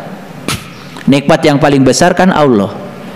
Makanya nikmat itu hanya diberikan kepada 4 golongan di Quran: para nabi, para siddiqin, para syuhada, dan para solihin. Ya, siapa nabi? Nabi itu orang yang dapat ilmu, tetapi baru untuk dirinya sendiri. Ilmu apa? Tentu saja ilmu untuk meniti ke dalam diri agar tahu jati diri. Itu nabi. Siapa siddiqin? Siddiqin itu orang yang membenarkan, membenarkan nabi. Karena dia sudah mengalami pengalamannya Nabi. Bagaimana kita membenarkan Nabi kalau belum mengalami pengalaman Nabi? Itu namanya siddiqin. Syuhada. Nah, syuhada itu orang yang menyaksikan. Menyaksikan siapa? Menyaksikan apa yang disaksikan Nabi. Gitu. Nah, kemudian apa yang disebut dengan solihin? Solihin itu orang yang sudah menjalankan amal soleh. Apa amal soleh? Amal soleh adalah amal yang dilakukan Nabi, yang mengantarkan dia kepada Allah. Ketika amal itu dijalankan, kamu akan jadi solihin. Jadi 4. Jadi oleh karena itu maka yang dapat nikmat di Quran cuma 4: para nabi, para siddiqin, para syuhada, para solihin. Nah, kalau ingin selamat, kalian harus masuk salah satu dari yang 4 itu. Masuk salah satu. Masuk solihin, udah keren. Syukur-syukur masuk syuhada. Syukur-syukur masuk sidikin. Gitu. Awas, jangan ngaku nabi. Tetapi sekaum dengan para nabi nggak apa-apa ngaku gitu, asal beneran. Ngaku nabi ditimpukan orang sekampung. Paham? Oke. Nah, ayat ini mengatakan, maka mereka yang kembali kepada nikmat Allah dan karunia Allah yang datang dari Allah, mereka itu tidak akan mendapatkan bencana karena mereka mengikuti keridhaan Allah. Jadi bencana tidak bencana ini soal keridhaan. Bagi yang tidak ridho, bencana. Bagi yang ridho, ya nggak bencana. Makanya orang yang bersama Allah tiap hari tidak ada musibah. Nah, ada lagi yang konyol nih, yang suka ngajinya janjikan yang macam-macam itu. Yang suka janji-janjiin pahala. Iya. Baca ini sekian kali sambil miring ke sebelah mana, maka utangmu lunas. Ada tuh yang kayak gini nih, pengikutnya jutaan. Saya juga nggak ngerti di mana kewarasannya. Utang lunas ya harus usaha, punya duit untuk bayar utang. Baca ini baca itu bisa utang lunas, gimana caranya? Ya, gitu. Makanya kan kalian udah dikasih tahu oleh saya gimana caranya mindahin uang dari rekening orang ke rekening kita. Udah tahu kan? Iya.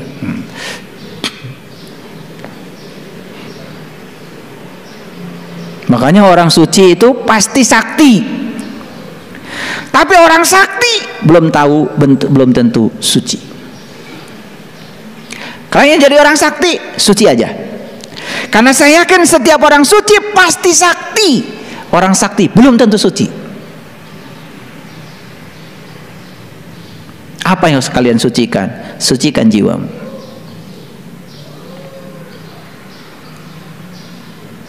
Jadi ayat ini mengatakan kepada kita bahwa orang-orang yang mengikuti keridhaan Allah, apa mengikuti keridhaan Allah?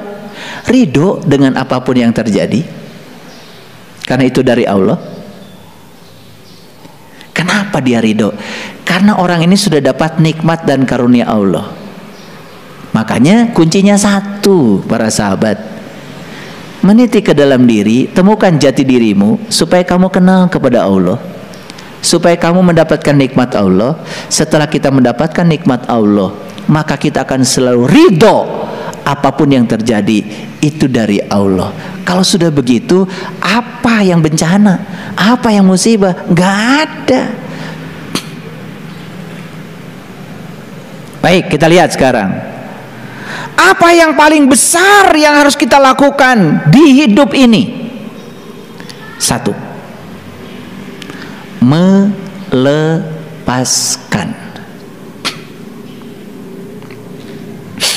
Apa?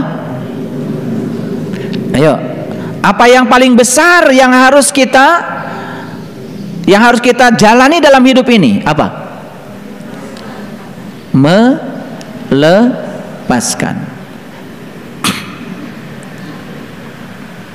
Lihat dulu ayat ini.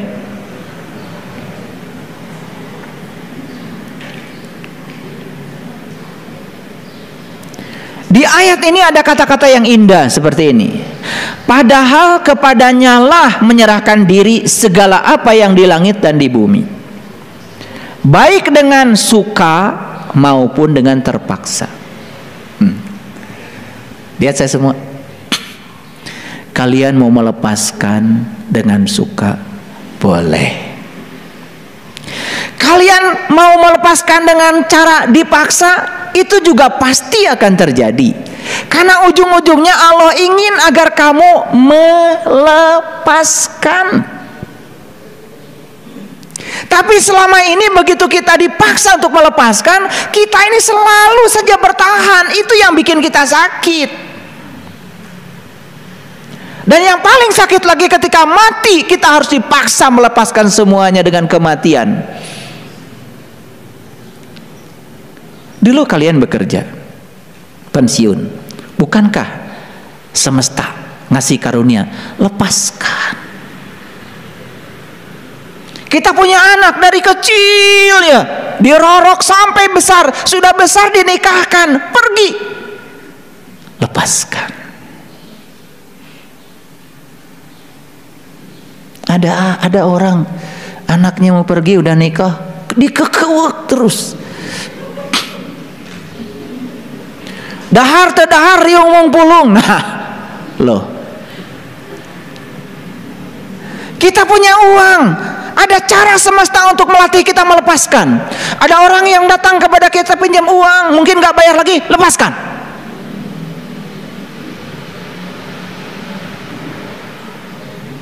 Semua yang terjadi dalam kehidupan kita ini sebenarnya satu kata, latihan melepaskan. Maka di Quran dikatakan, la tamutunna illa wa antum muslimun, janganlah kau mati kecuali kamu sudah melepaskan.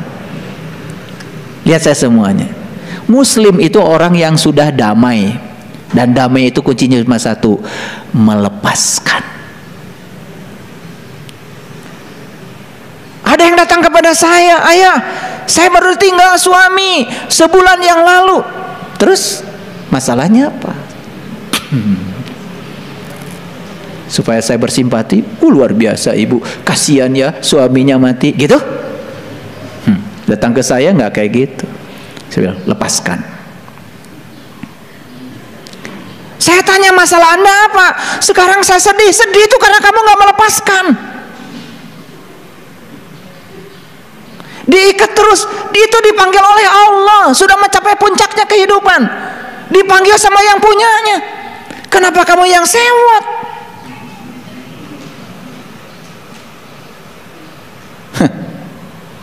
Terasa? Ayo, begitu kamu tidak melepaskan, sudah di situ kamu akan sakit. Lihat saya, tangan saya sekarang saya tempel di sini. Nih, lihat nggak? Lihat, saya lepaskan. Gampang nggak? Nggak ada lemnya.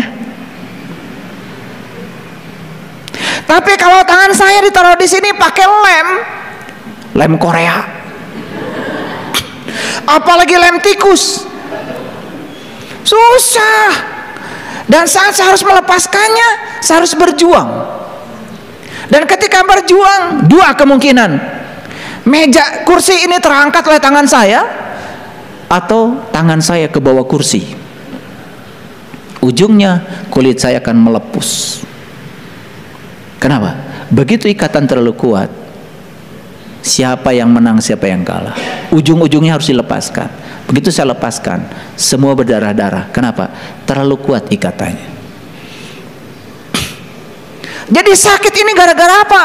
Bukan gara-gara saya menyatu dengan dia, gara-gara ada lem.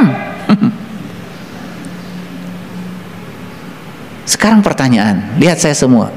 Ada yang dulu pernah punya rumah banyak, sekarang tidak punya lagi? Mungkin ada. Ada dulu yang pernah punya tabungan banyak, sekarang tinggal sedikit? Nah, dari wajahnya kelihatan nih, ngangguknya. Saya tahu yang tabungannya sedikit, saya tahu. Ngangguknya cepat, ya. Kenapa sekarang kita harus mengalami itu? Itu hadiah dari semesta supaya kamu melepaskan. Oke, jawab pertanyaan saya yang jujur ini. Kalian suka memberi? Apakah memberi melepaskan? Jawab, apakah memberi melepaskan? Enak aja. Kalau kamu memberi karena kamu ingin dapat pujian, kamu bikin ikatan baru. Kalau kamu memberi, kamu ingin mendapatkan pencitraan supaya kamu dibilang baik, kamu bikin ikatan baru. Tidak semua pemberian melepaskan. Pemberian yang melepaskan adalah pemberian yang tidak berharap apa-apa dari pemberian itu.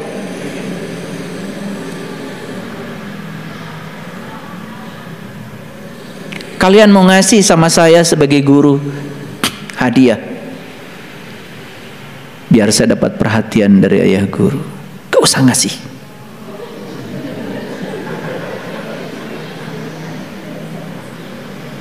Nggak usah.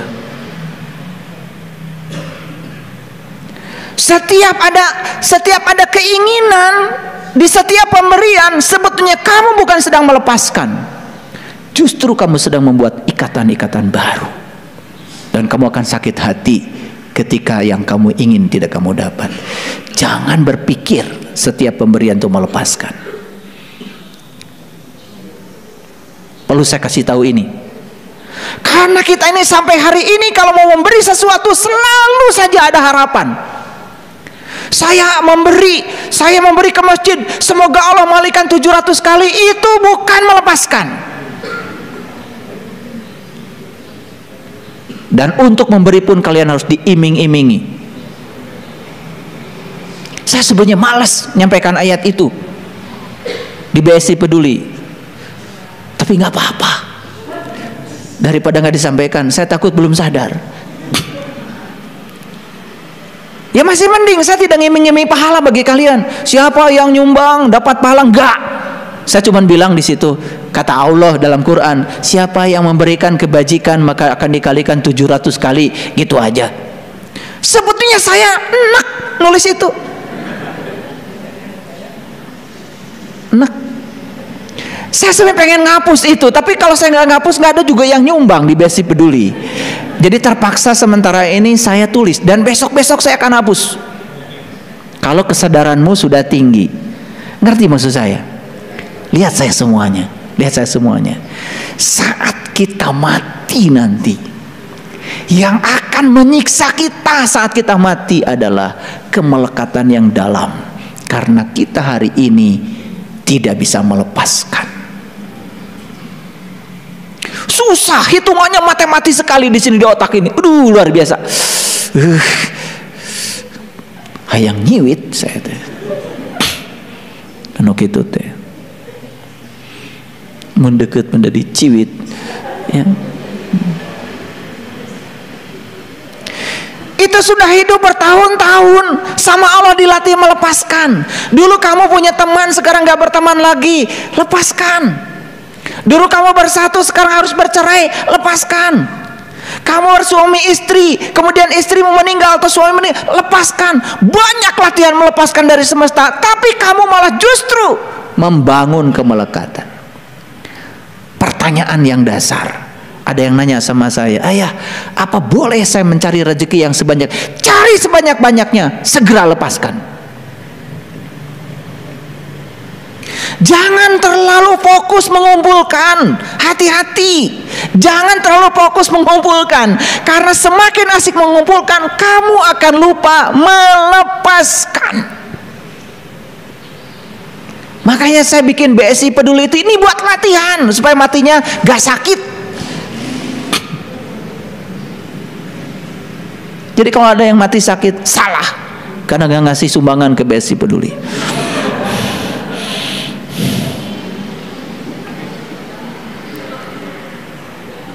Saya tanya, pengen matinya tidak sakit? Lepaskan. Apapun, lepaskan. Sesederhana itu. Tetapi melepaskan itu memang tidak mudah bagi orang yang membangun kemelekatannya terlalu dalam. Tidak mudah.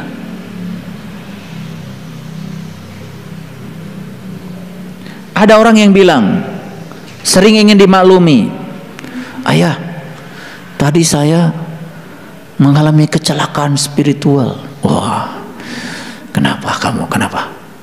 Saya marah ayah tadi, tapi spontan. Mulai marah pakai spontan. Karena ingin dibela sama saya kan? Saya kenceng aja bicara. Gak ada marah spontan. Marah itu akumulasi. Marah itu watakmu. Kalau kamu sekarang marah walaupun sebentar, itu akumulasi dari semua yang kamu kumpulkan selama ini. Sekarang keluar aslinya. Gak ada marah spontan. Semua yang terjadi walaupun spontan itu adalah watakmu, itu pribadimu.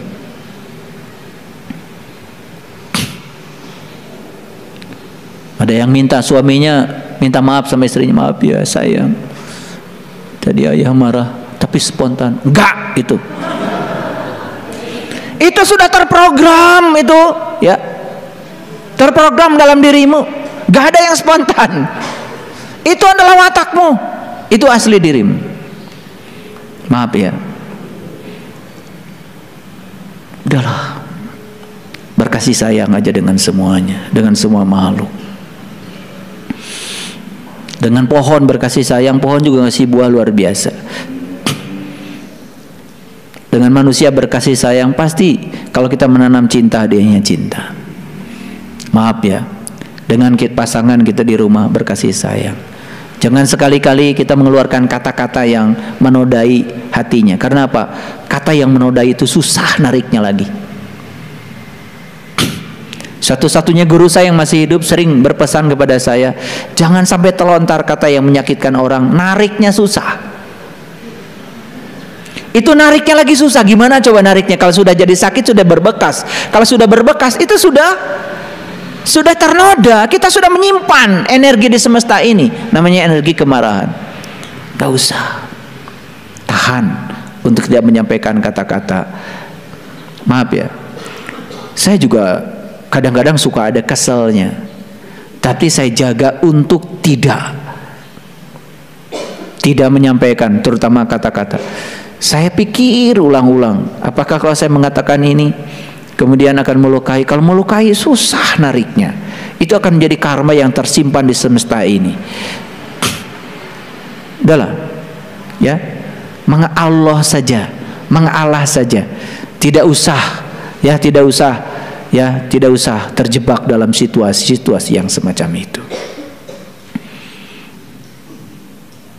Ayo ulangi lagi.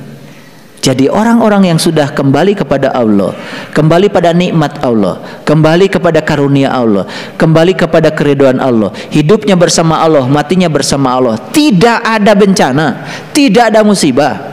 Paham ya? Nah, awas, memahaminya harus hati-hati ya. Udah ngaji di sini malah keserempet sepeda motor. Baru aja ngaji, keserempet sepeda motor. Mau disebut musibah atau tidak, terserah kamu. Bagi orang yang ridho, tidak ada musibah. Ngerti maksudnya? Mau bebas dari musibah?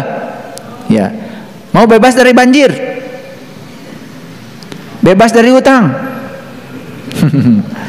Ya nggak apa-apa kalau kalian harus punya utang, nyicil, nggak apa-apa. Saya juga punya mobil nyicil kok, nggak masalah.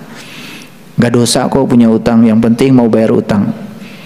Yang dosa itu yang suka pinjam-pinjam tapi nggak bayar. Kadang-kadang jadi kebiasaan, pinjam terus, bayarnya lupa. Iya, nunggu diikhlaskan. Nah ini watak yang aduh, watak kayak gini jangan dipelihara ya. Nunggu diikhlaskan, nunggu belas kasihan. Harus konsekuen. Kalau pinjam kamu bayar. Kalau janji hari anu mau bayar ya bayar. Ini masalah watak ya, sehingga kamu menjadi tidak dipercaya lagi sama orang lain ya.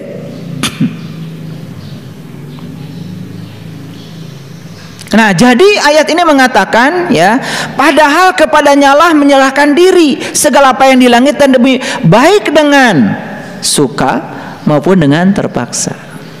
Lihat saya semuanya. Melepaskan dengan sukarela nggak sakit, tapi melepaskan dipaksa sakit.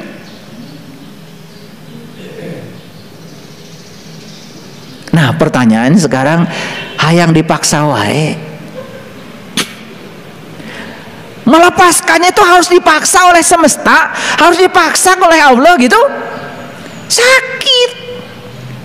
Dipaksa sama siapapun, tetap kalau dipaksa itu akibatnya sakit.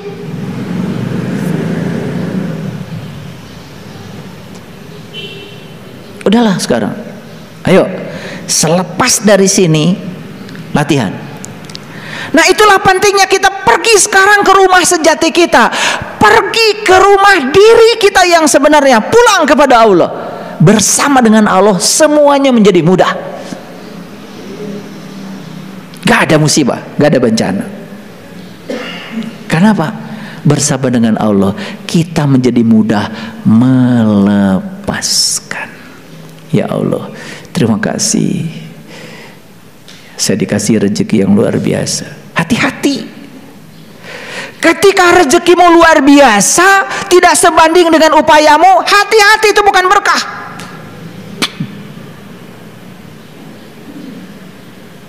Ada yang licik, ya. Jadi pegawai negeri sipil, maaf ya, kerjaan tiap hari jalan-jalan, gaji dapat, dia ngomong ke semua orang, enak saya jadi PNS. Kenapa? Walaupun saya nggak kerja tetap aja gaji datang. Loh, hati-hati, tidak lama itu akan bencana akan datang. Begitu kamu mendapatkan sesuatu yang tidak sebanding dengan upayamu, ada kelicikan pada dirimu, jangan dikira itu berkah. Jangan dikira itu berkah, ada tagihannya. Makanya lihat orang-orang yang semacam itu, kerja enggak tapi pengen dapat gaji, duitnya enggak berkah. Anaknya sakit, istrinya sakit, dikit-dikit ke rumah sakit, ya. Kadang-kadang duitnya ditipu orang, itu karena gitu. Awas, hati-hati ya. Belajar spiritual itu harus ada kesebandingan. Kamu pinter, ngomong berapa menit kamu dihargai orang. Kalau itu sebanding dengan kepintaranmu, kamu dapat berkah, itu bagus. Tapi kalau sudah mulai licik membohongi orang, kamu dapatkan penghasilan sebanyak-banyaknya, itu juga akan berakhir dengan penderitaan. Kan pernah dengar ada investasi bodong? Investasi bodong itu kan sebenarnya tipu-tipuan dengan berkedok investasi yang ujung-ujungnya kan nyedot duit orang. Dia mencari rezeki dengan cara yang tidak sebanding dengan upaya dia. Dia kira itu bagus. Nih anak-anak saya, kalian cari rezeki yang sebanding dengan kompetensimu, yang sebanding dengan upayamu, yang sebanding dengan keahlianmu. Itu yang berkah. Rezekinya gak apa-apa banyak juga, yang penting halal.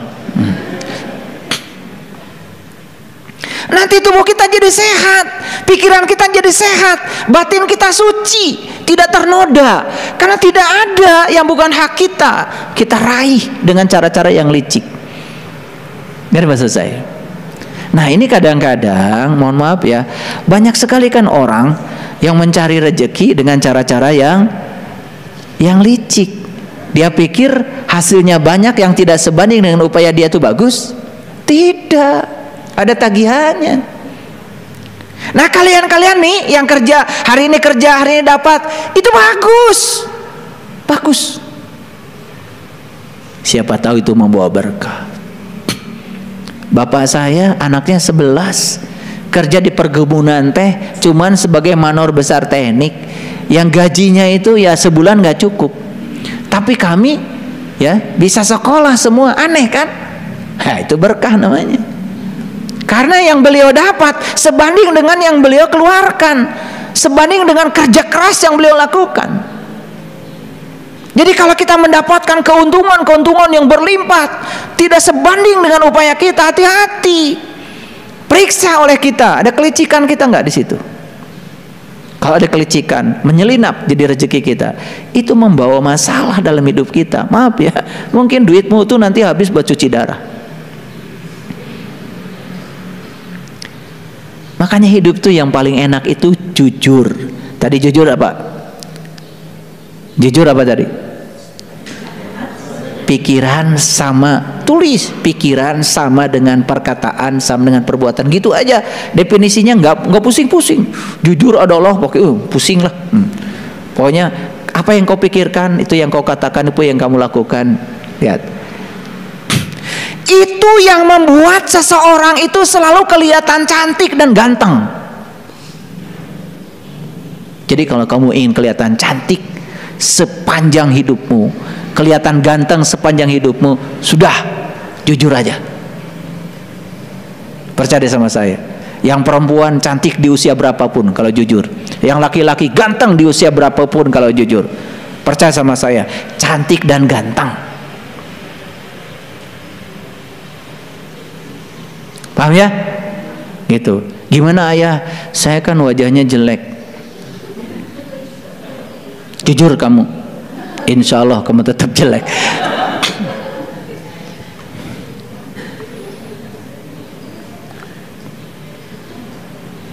Makanya yang jelek wajah itu jangan takut naksir.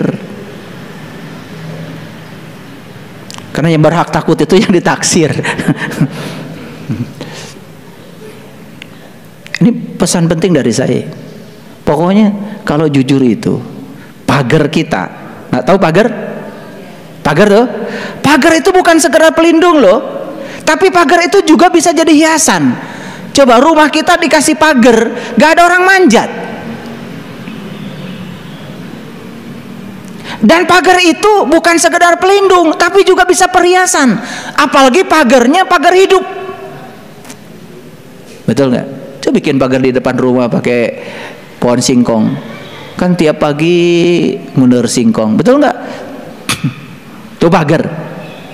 Bahkan pagar itu bisa ngasih makan sebetulnya.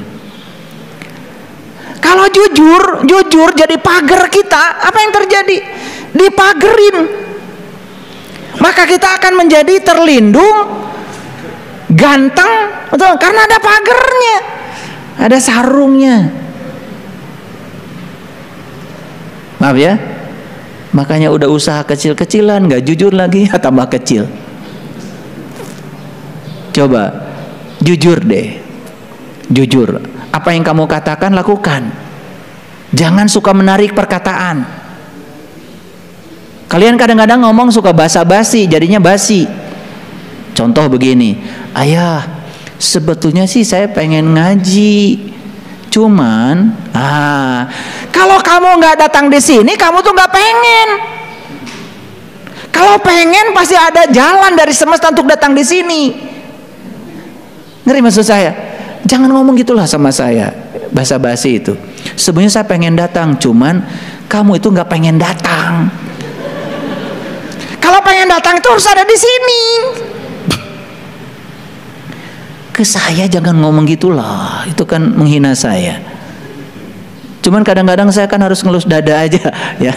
Lihat anak-anak saya model-model kayak gitu, ya.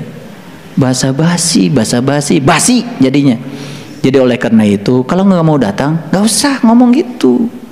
Karena kalau kamu nggak mau datang, ya kamu juga tidak akan ada di sini. Kalau mau datang dan kencang maunya, ya pasti ada di sini. Karena begitu kita mau, semesta akan ngasih jalan untuk ada di sini. Paham maksud saya?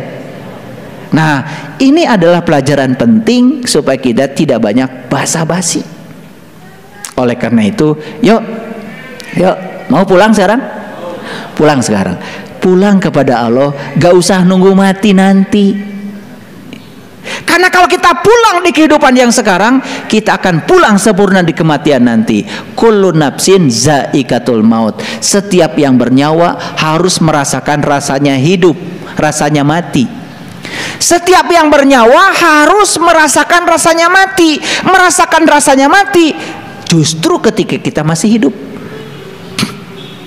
Karena kalau udah mati, maka kalian tidak akan bisa merasakan rasanya mati. Kasihan dong orang mati merasakan rasanya mati.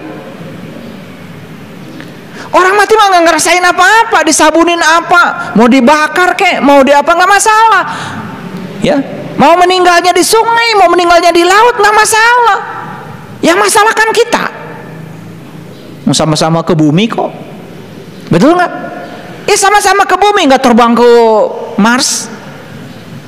Orang jatuh dari pesawat kan sama ke bumi.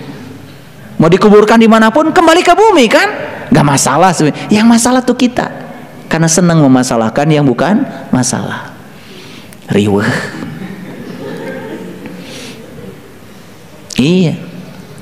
Orang naik haji, mati di Mekah, telepon kerajaan Saudi, mohon jenazah kedua orang tua saya dikembalikan ke kampung halaman. Riwah tuh ongkosna. Duit keur haji ge nginjem. Tamah balikna kudu mulangkeun nu modar. Buat apa? Dikubur di Mekah dengan dikubur di Jelekong sama enggak? sama kembali ke bumi, betul nggak? Tidak kembali ke Mars, tidak kembali ke Pluto, sama. Cuman kita aja pakai betul nggak? Iya. Nah, ini penting. Jadi oleh karena itu, yuk pulang. Ya. Jadi innalillahi wa inna ilaihi raji'un itu kapan? Di sini, saat ini, sekarang. Ayo pulang kalian, pulang. Nah, saya sudah kasih tahu indikatornya. Kalau kita dalam hidup banyak masalah, pulang. Kalau dalam hidup banyak penderitaan, pulang. Di rumah cekcok terus, pulang. Ayo pulang ke jati diri. Begitu kalian pulang, maka kalian akan menjadi pengasih, penyayang bersama Allah, itu luar biasa. Gelang sipatu gelang sirama-rama, mari pulang, marilah pulang ke rumah diri kita. Gitu. Balik. Ya. Ayo, rasakan sekarang. Begitu kita pulang ke jati diri kita, sadar bahwa kita bersama Allah, pulang kepada Allah di sini, saat ini, sekarang, bersama Allah, lillah, billah, bismillah, alhamdulillah. Rasakan oleh kedamaian mulai datang dan kita mudah sekali untuk melepaskan apapun. Gak ada lagi saya nanti menerima keluhan itu. Anak saya pergi meninggalkan keluarga, lepaskan. Nanti juga balik. Istri saya sedang di mertua, sekarang sedang niis karena pas saya antep.